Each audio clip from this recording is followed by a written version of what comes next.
Nouvelle journée d'audience au procès des Balkany. Le tribunal correctionnel se penchait aujourd'hui sur certaines propriétés du couple. Invité à s'expliquer sur leur financement et l'origine de sa fortune, le maire de Levallois s'est posé en victime de l'histoire. Aude Blaché avec Isabelle Audin. D'ordinaire plus loquace. Monsieur Balkany, dans quel état d'esprit êtes-vous aujourd'hui ? Patrick Balkany a décidé de réserver ses explications à la cour aujourd'hui.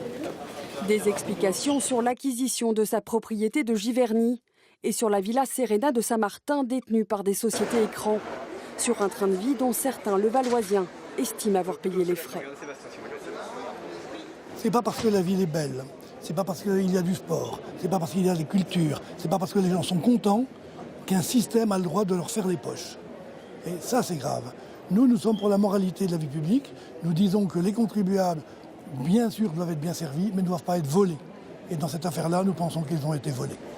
Mais pendant 3 heures, Patrick Balkany botte en touche. L'argent qui lui a permis d'acquérir ses biens, c'est celui de son père, qu'il a réinvesti en France pour une partie. L'autre est resté en Suisse. C'est un tort, reconnaît-il, ce n'était pas moral, c'était une autre époque. Pour autant, Patrick Balkany ne s'estime pas fraudeur. Il explique la dissimulation par des raisons historiques.